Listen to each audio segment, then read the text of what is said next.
Your Excellency and Co-Chair Dr.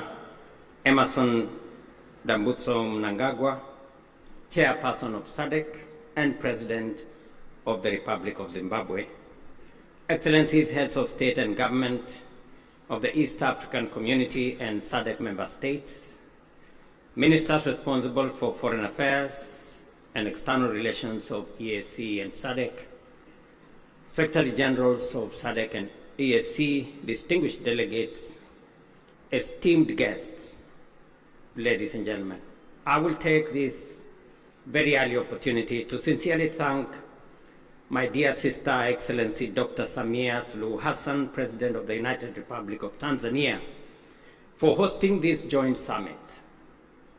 After extensive consultations, when I requested her to host this summit, without hesitation, she offered these excellent facilities for us to engage in this exercise. My dear sister, thank you very much. We're truly grateful. Equally important, I appreciate the efforts made by the two regions through their respective communities to mobilize with urgency and convene separate extraordinary summits in order to deliberate on the concerning security situation in the Democratic Republic of Congo. Excellencies, together,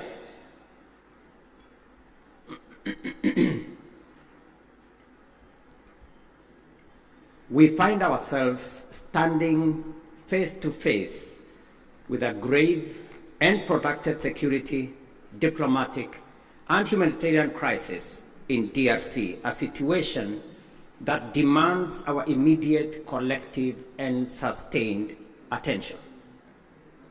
The East region of DRC has been engulfed in a devastating conflict for over 2 decades now, and this tragedy has claimed thousands of lives, displaced countless civilians, inflicted unbearable suffering and loss, and set back the development momentum of one of the most promising countries in the world. The recent escalation of hostilities in Goma and the surrounding areas is a stark reminder of the increasing fragility the situation presents, and that only collective action to facilitate a negotiated solution will offer relief.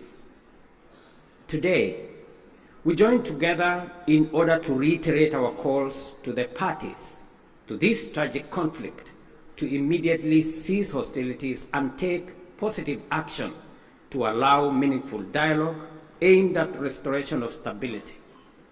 Specifically, we stand together to call on all parties to actualize the ceasefire, and specifically on the M23 to hold further advancement, and the armed forces of DRC to cease all retaliatory measures.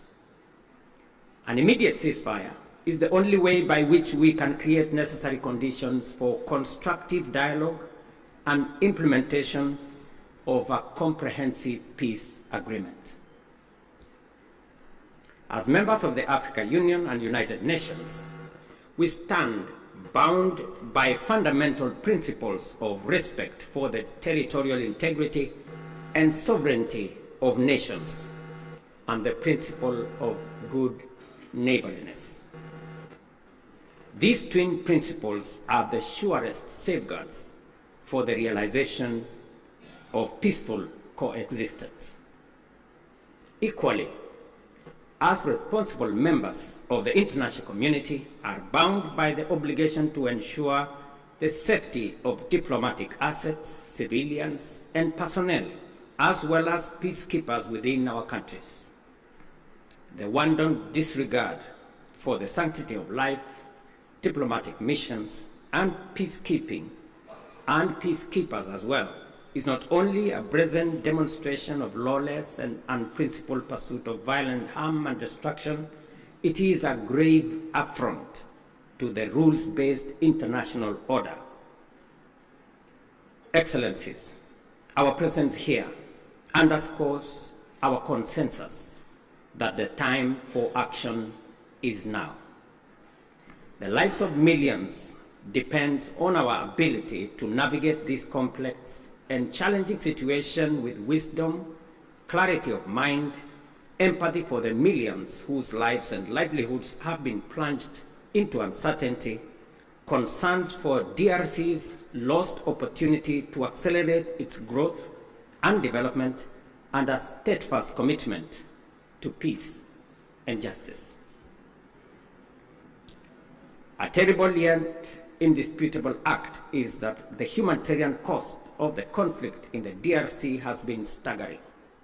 Millions of civilians have been displaced and many lives under the persistent threat of violence, including sexual and gender-based violence against women and children, and the recruitment of children to take part in combat.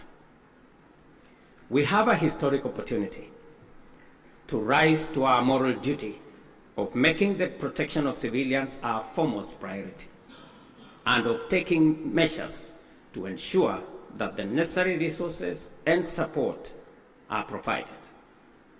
For many well-known reasons, the situation in DRC implicates the broader global community. Therefore, we call upon the international community to step up and do its part in supporting regional efforts in delivering for the DRC, and critically collaborating with the government of the DRC to deliver support and security to those most in need. It is clear that the conflict in DRC is complex, delicate, protracted, and involves multiple actors pursuing different interests. The issues at stake span a wide historical, economic, and political spectrum, run back in time for many decades, and spill across national and regional borders. There is also a clandestine international dimension at work, whose persistent, cynical, and destructive effects must neither be underestimated or ignored any longer. For this reason, it is equally clear that such a conflict cannot be resolved through military means. We must resist the temptation to think that we can somehow shoot or bombard our way into a solution in the face of such a complex situation. Instead, we have to agree that only a comprehensive diplomatic approach, one that addresses the root causes of the crisis, secures the historical integrity and territorial integrity of DRC, and affirms the sovereignty of its people and their aspirations for freedom, justice, and development. That is what will establish peace, and enduring peace at that, in DRC. Such an approach must also bring together multiple stakeholders, regional states, international bodies, political organizations, civil society groups, and the Congolese government itself, to dialogue and collaborate in order to explore, develop, and implement a lasting solution. Excellencies, I am confident that you agree with me that dialogue is not a sign of weakness. It is a testament to our collective wisdom and strength, both as leaders and as communities.